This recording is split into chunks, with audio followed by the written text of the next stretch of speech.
السلام علیکم ورحمۃ اللہ وبرکاتہ۔ محترم ناظرین و سامعین، ہم نے میاں بیوی کے تعلق سے یہ وعدہ کیا تھا کہ ہماری سیریز میں 4 پارٹ ہوں گے۔ آج ہم دوسرا پارٹ آپ کی خدمت میں پیش کرنے جا رہے ہیں۔ پہلے پارٹ میں ہم نے وہ 7 اور 7 ہدایتیں بتائی تھی جو شوہروں کے لیے ہے۔ آج کی اس مبارک مجلس میں وہ 7 اور 7 ہدایتیں بتا رہے ہیں جو بیویوں کے لیے ہیں، تاکہ دونوں اپنے حقوق ادا کریں تو یہ 2 پہیہ گاڑی زندگی کی حسین اور خوبصورت انداز میں چل سکیں۔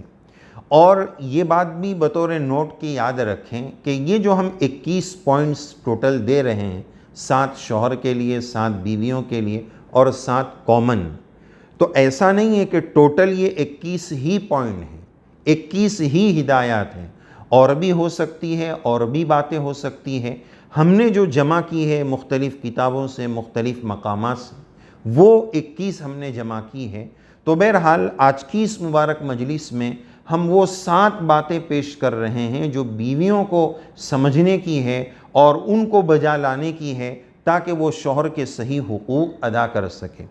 اس میں سب سے پہلا پوائنٹ یہ ہے کہ بیویوں کو اور عورتوں کو چاہیے کہ وہ اپنے شوہر کے مقام اور مرتبے کو سمجھیں، اور مقام اور مرتبے کو سمجھنے کے لیے سب سے اہم بات جو حدیث پاک سے ثابت ہے، جس کا خلاصہ یہ ہے کہ دنیا میں اللہ تبارک و تعالیٰ کے بعد اگر کسی کو سجدہ کرنے کے لیے حکم دیا جاتا تو بیویوں کو کہا جاتا کہ وہ شوہروں کو سجدہ کریں۔ لیکن دنیا میں شریعت اسلام میں اللہ کے علاوہ کسی اور کے لیے سجدہ کرنا بالکل جائز نہیں ہے، اس لیے عورت اپنے شوہر کے لیے سجدہ نہیں کرے گی۔ لیکن بات ثابت یہ ہوئی کہ شوہر کا مقام کتنا اونچا ہے کہ اگر دنیا میں حکم ہوتا تو بیویوں کو حکم ہوتا کہ وہ شوہروں کو سجدہ کریں۔ تو بہرحال شوہر کے مقام اور مرتبے کو سمجھنا، اور اس کے ساتھ بچوں کے انداز میں نہیں پیش آنا۔ جیسے اپنے بچے کو بلا رہے، زید ادھر آ، زید تم کو کتنی بار بولی؟ بعض بیویاں اس انداز میں بات کرتی ہیں، زید میں نے تم کو کتنی بار بولا، تم کو سمجھتا نہیں ہے، اس طرح بیوی بات کر رہی، تو یہ کتنی بڑی بد اخلاقی کی بات ہے۔ تو شوہر کے مقام اور مرتبے کو سمجھنا، شریعت نے جو اس کو حق دیا ہے اس کو سمجھنا۔ یہ جو بات کہی جاتی ہے حدیث پاک سے ثابت بھی ہے شوہروں کی ہدایت کے لیے کہ عورت جو ہے وہ ٹیڑھی پسلی سے پیدا ہوئی ہے۔ تو یہ سن کر ہماری مائیں بہنیں تھوڑا سا یہ سمجھتی ہیں کہ اس میں ہمارے لیے ہماری برائی کی گئی۔ یہ برائی نہیں ہے، یہ مائنس پوائنٹ نہیں ہے، یہ پلس پوائنٹ ہے۔ عورتوں کا ٹیڑھی پسلی سے پیدا ہونا یہ ان کا حسن ہے، یہ ان کی خوبصورتی ہے۔ دنیا میں بعض چیزیں سیدھی اچھی لگتی ہیں اور بعض کا ٹیڑھا پن وہ ان کا حسن ہوتا ہے۔ مثال کے طور پر مسجد میں جو منبر اور محراب ہوتا ہے، محراب جو ہوتا ہے، محراب وہ اس طرح کمان نما ہوتا ہے، اس طرح وہ چوکور یا کمان نما ہوتا ہے۔ اگر اس کو اس طرح سیدھا سیدھا بنا دیا جائے تو اس کا وہ لک اور وہ حسن نہیں آئے گا جو اس ٹیڑھے پن اور کمان نما میں۔ تو معلوم یہ ہوا کہ بعض چیزوں کا حسن اس کے ٹیڑھے پن میں ہے، یہ عورت کا حسن ہے، یہ اس کا پلس پوائنٹ ہے، یہ مائنس پوائنٹ نہیں ہے۔ اس لیے اس میں ناراض ہونے یا احساس کمتری کا شکار ہونے کی ضرورت نہیں ہے۔ تو پہلا پوائنٹ شوہر کے مقام اور مرتبے کو سمجھنا۔ نمبر 2، جب بھی شوہر گھر سے جا رہے ہوں یا گھر میں آ رہے ہوں تو ان کو رخصت کرنے کے لیے جانا، جب وہ گھر میں آئے تو ان پر فوکس اور توجہ دینا۔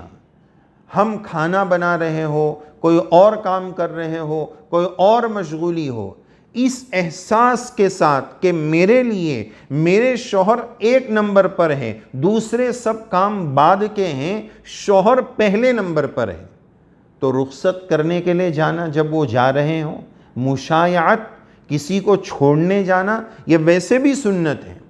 تو رخصت کرنے جانا، جب وہ گھر پر آئے تو ان کا ویلکم اور استقبال شاندار حسین مسکراہٹ سے کرنا، یہ جو ہے وہ پوری رات اور پورے دن کو خوبصورت بنا سکتا ہے۔ یہ عمل بہت ٹونک کا کام کر سکتا ہے۔ یہ نہیں کہ وہ جا رہا ہے تو مصیبت ٹلی اور آیا تو ٹینشن نہیں، ان کو چھوڑنے جانا، استقبال اور ویلکم میں آنا، یہ بہت فائدے والی چیز ہے۔ نمبر 3، تیسرا پوائنٹ، کہ بہت ساری مائیں بہنیں اور عورتوں کی طرف سے ایک کمزوری یہ ہوتی ہے کہ وہ یہ سمجھتی ہیں کہ بننا سورنا، میک اپ کرنا، کاجل لگانا، جو بھی خوبصورتی کی چیزیں آج کے دور کے اعتبار سے ہے، ہر زمانے کے اعتبار سے الگ الگ ہوتی ہے، تو باہر جانے کے لیے تیار ہوں گی، گھر میں میلی کچیلی اور کام والی کی طرح رہے گی۔ ایسا نہ ہو جائے کہ ہماری کام والی جو ہے وہ باہر آ رہی ہے تو وہ تیار ہو کر آ رہی ہے، اور گھر میں جو بیگم ہے، خاتون خانہ ہے، گھر کی جو کوئین ہے، رانی ہے، اللہ نے اس کو رانی اور گھر کی کوئین بنائے، تو وہ رانی کی طرح رہے، نہ کہ کام والی کی طرح رہے۔ میلی کچیلی رہنا کہ شوہر کی کشش اس کی طرف نہ ہو سکے، یہ بہت غلط بات ہے۔ اسی لیے مسئلہ یہ ہوتا ہے کہ اگر گھر سے 6 بجے جانا ہو تو بیگمات کو بولنا پڑتا ہے 5 بجے جانا ہے، تاکہ وہ 1 گھنٹہ جو ہے وہ تیار ہونے میں لگے۔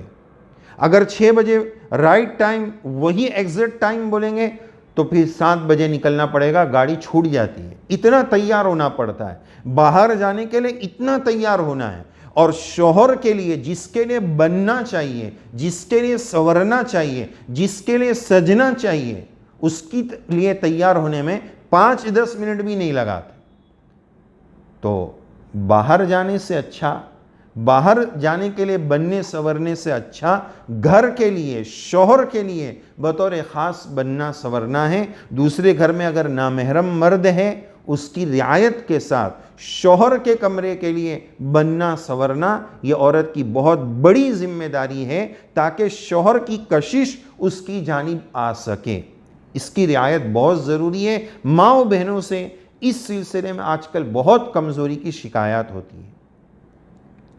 اگلی بات، چوتھا پوائنٹ یہ ہے کہ اگر گھر میں دن بھر میں کوئی مسائل پیش آئے، ساس کی طرف سے، ننند کی طرف سے اس طرح کے کچھ پرابلمز پیش آئیں، تو ایسا نہ ہو کہ شوہر گھر میں انٹر ہو اور کامنٹری شروع ہو جائے اور بندوق کی گولیاں داغنا شروع ہو جائے۔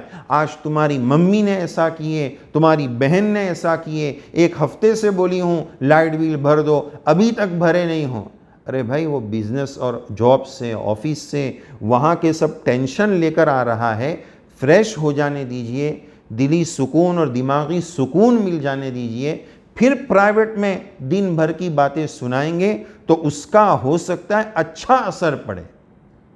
لیکن اگر گھر میں داخل ہوتے ہی دھنا دھن بندوق کی گولیاں شروع ہو گئی تو ہو سکتا ہے آپ صحیح اور اچھی باتیں، صحیح شکایات پیش کر رہے ہیں، لیکن الٹا اس کا ریئیکشن ہو جائے، الٹی مصیبت کھڑی ہو جائے، آپ کی فیور کے بجائے جو ہے دوسرے کی فیور شروع ہو جائے، اس لیے کہ آپ نے شکایات کا جو وقت چنا ہے وہ انتہائی غلط چنا ہے۔ تو اس کا خیال رکھنا کہ شوہر کو دماغی سکون مل جائے، وہ فریش ہو جائے، کھانے وغیرہ سے اطمینان سے فارغ ہو جائے، پھر اس کے بعد یہ شکایات کا دفتر شوہر کے سامنے کھولا جائے۔ 5ویں ہدایت یہ ہے کہ شوہر کے مال کی مکمل حفاظت ہو، اپنی عزت کی مکمل حفاظت ہو۔ حدیث پاک میں بھی عورت کی یہ خوبی بتائی گئی ہے، اس عورت کی تعریف کی گئی ہے جو اپنی عزت اور شوہر کے مال کی حفاظت کرے۔ چھٹا پوائنٹ یہ ہے جو بہت اہم ہے، حدیث پاک میں بتایا گیا کہ عورتیں کثرت کے ساتھ جہنم میں جائیں گی، عورتیں بہت بڑی تعداد میں جہنم میں جائیں گی۔ اس کی ایک وجہ یہ بتائی، تکفرن العشیر، یہ شوہر کی ناقدری اور نافرمانی اور ناشکری کرتی ہیں۔ ہمارے اندر شکر گزاری کا جذبہ ہو، ناشکری کا جذبہ نہ ہو۔ بہت ساری جگہوں پر دیکھا جاتا ہے نعمتوں کے ڈھیر شوہر نے لگا دیے، پھر بھی ناشکری، کہ آپ نے یہ زیور نہیں دلایا، وہ بنگڑی نہیں دلائی، وہ والا کپڑا اور سوٹ نہیں دلایا، یہ مہینے کا میرا کپڑا رہ گیا۔ یہ ناشکری حدیث پاک میں بتایا کہ یہ جہنم میں عورتوں کی کثرت کا سبب ہے۔ تو ناشکری کو ختم کریں، ناقدری کو ختم کریں، شکر گزاری کے جذبات کے ساتھ رہیں۔ اور ساتویں اور آخری بات جو اسی سے جڑی ہوئی ہے کہ شوہر کے مال کی حفاظت، اس کے اندر قناعت، اس میں فضول خرچی نہ ہو۔ ان المبذرین کانوا اخوان الشیاطین، فضول خرچی کرنے والے شیطان کے بھائی ہیں۔ عورتیں کرے گی تو وہ شیطان کی بہنیں ہیں۔ بہت ساری جگہوں پر یہ دیکھا جاتا ہے کہ مائیں بہنیں شوہر کے مال کو بے دردی کے ساتھ اڑاتی ہے، وہ اپنا خون پسینہ ایک کرتا ہے، آپ بھی گھر میں خدمت کر رہی ہے، اس کا کوئی انکار نہیں ہے، وہ آپ کا بڑا احسان ہے۔ لیکن شوہر کے مال کو ضائع کرنا، ارے شوہر کا کیا اپنا ذاتی بھی مال ہے، اس کے اندر بھی فضول خرچی جائز نہیں۔ بعض خواتین کے لیے، لیڈیز کے لیے ہر مہینے کے 3 سے 5 جوڑے کپڑے نئے آنا ضروری ہے۔ اس طرح کی بہت ساری چیزیں، بھائی گھر میں جب سب سہولت کی چیزیں ہیں تو بار بار ان چیزوں کو نہیں لانے کی کیا ضرورت ہے؟ وہ مال آڑے وقت کام آ سکتا ہے۔ کوئی ضروری تو ہے نہیں کہ اس مہینے اتنے کپڑے لیں گے تو ہی یہ مہینہ گزر سکے گا۔